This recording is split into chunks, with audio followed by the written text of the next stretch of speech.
Hey guys and gals, Juan here, and today we're going to take a look at the Pantech Discover on AT&T. Now, if you're like me, you may be asking yourself, what's a Pantech? I actually had to look them up because this is a company that I wasn't very familiar with, and according to their wiki, Pantech is a South Korean company that manufactures mobile phones. Well, there you go. Established in 1991, its market is mainly domestic with partners in the United States, Japan, China, and Europe. According to Gartner in 2011, it was the third best-selling handset maker in South Korea behind Samsung and LG and ahead of Apple. And apparently they're trying to make a bigger splash in the United States, and phones like the Discover definitely help their brand reputation. The Discover comes in at a pretty exciting price point. You can walk into any AT&T store, grab one of these off the shelves, shell out $400 off contract, and walk out with a pretty high quality phone that's going to work with any AT&T or Straight Talk SIM that you can pop into it. And the specs on this phone are pretty cutting edge, including a couple tricks that actually supersede some of the other premier devices that we've talked about on our site. Okay, so walking around just the hardware of the device, we've got a 4.8-inch 720p display, a little microphone down there. We flip it around to the back. And the big talking point on the Discover is this camera module with a 12.6 megapixel shooter. We just recently did a quick photo comparison with two macro shots between the Pantech and the Nokia Lumia 920. And while I would say the 920 was the victor of the comparison, the Pantech actually showed pretty strong. So it's definitely a formidable camera module for such an inexpensive device. We've got a little volume rocker right there. Nothing on this side. Power button is on the top, and we'll talk about that a little bit later with the headphone jack.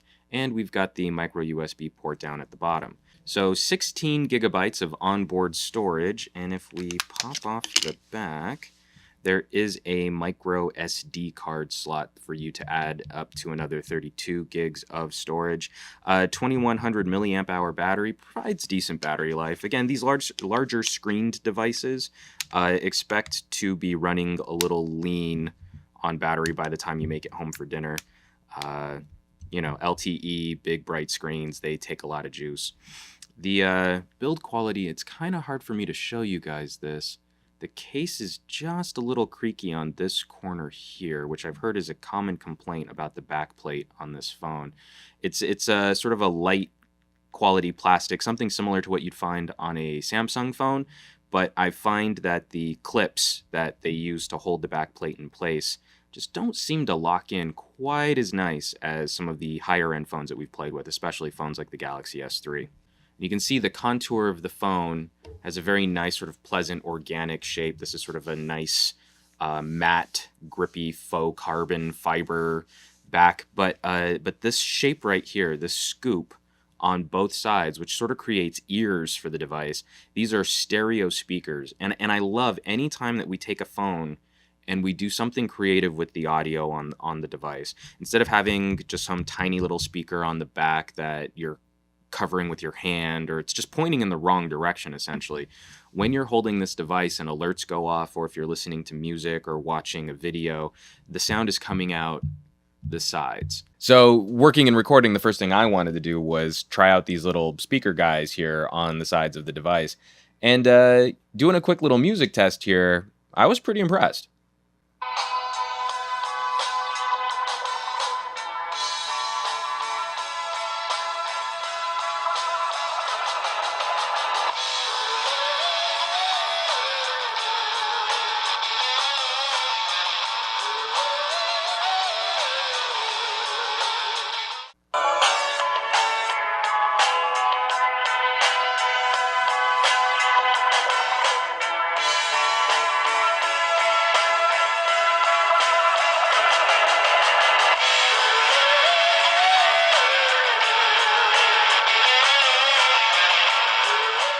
So they're not quite Lumia 920 good, but you got to give props to Pantech for at least pointing the speakers in the right direction.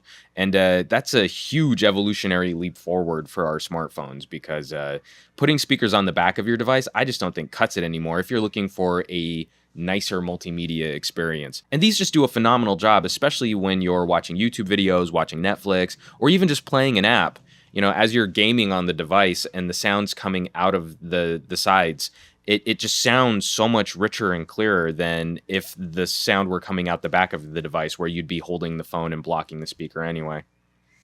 So firing up the device, we have a custom lock screen with access to a camera, your contacts, the phone app, the messaging app, go directly to a web browser if you just want to unlock the device to where you were before.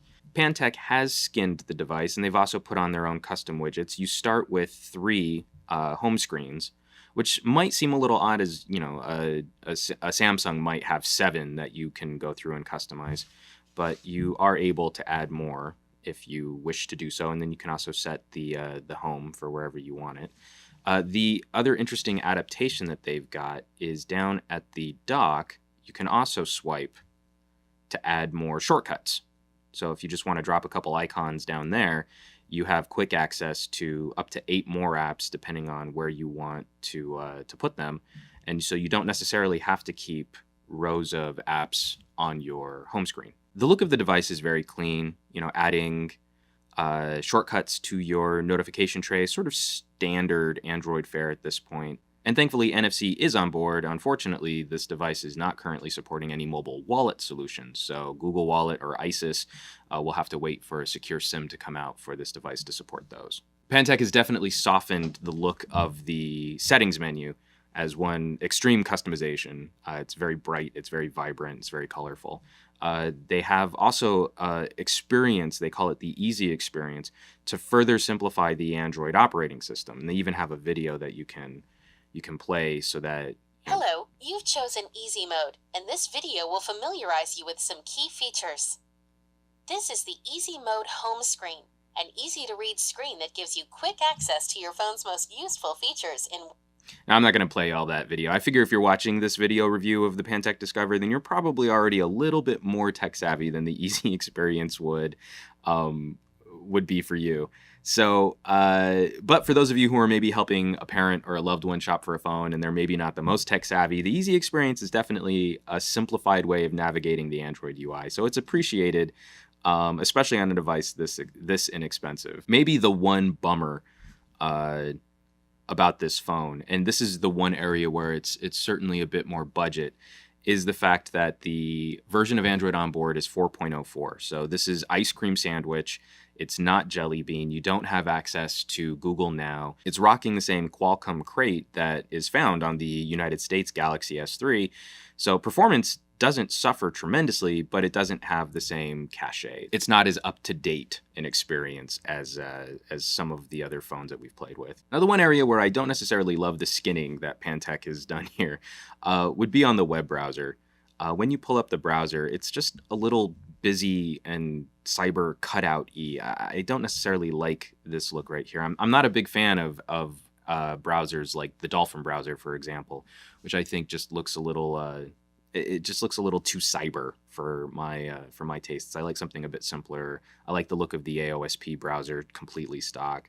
And while you've got shortcuts and things that can kind of help you navigate around the web, I just, this is a little cluttered for my tastes, especially when you're already pulling up blogs that have, information all over them.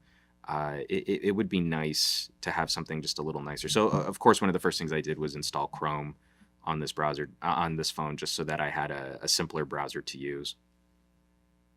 Now, as I mentioned before, one of the few ergonomic touches that I'm definitely not a fan of is a power button on the top. You can't maybe fit a power button on the sides of the device, but as you're holding it, as it's sort of resting in your hand, we've sort of adapted this fingertip balance solution for these larger screened phones. And at 4.8 inches, this is definitely on the larger end of the smartphone evolutionary scale. So as you're using the device, you've got to do that dance of sliding it into your hand, reaching the top of it, unlocking it, and then going back to, using the phone balanced on your fingertips. And the same thing when you want to turn it off, there's no easy way to do that dance without sliding the phone completely through your hand to grip the sides to turn it back on and off again. It kind of adds to the likelihood that you'll drop it at some point. Which would definitely be a sad day to have this much screen and glass go tumbling down onto the ground, onto carpet, onto concrete. But the Discover makes a very nice first impression. You're going to put it in your hand. It's got a nice weight. It's got a nice contour to it. It's got a very nice screen, even if the screen is kind of a pain to turn on and off. And you generally walk away from it like not really knowing any better what Pantech is all about as a company, but that they've made a nice phone, and that's kind of nice. So when you get through all of the features of the phone, and you get through LTE and NFC and GPS with GLONASS and 16 gigabytes of onboard storage and a pretty nicely padded battery, you come to the end of the comparison, and then you look at the price, and you get a very, very nice phone for what we used to pay for a not very good phone experience. So $50 on contract, on a 2-year contract, and you don't feel too bad about investing in the Pantech brand. So guys, we're going to be doing a full review on the Pantech Discover, probably in about a week or two. I want to spend a little time playing with it. Definitely want to get some good camera samples for you guys so you can check out the video and the stills on this. But coming up next, we're also going to be doing a first impressions on the Samsung Odyssey on Verizon Wireless, another Windows 8 phone. We're going to be doing a first impressions on the Motorola Defy XT on Republic Wireless, a nice hybrid Wi-Fi 3G phone for you budget shoppers out there. Definitely check back for that. In the meantime, I'm Juan. This is the Pantech Discover on AT&T, and thanks for watching.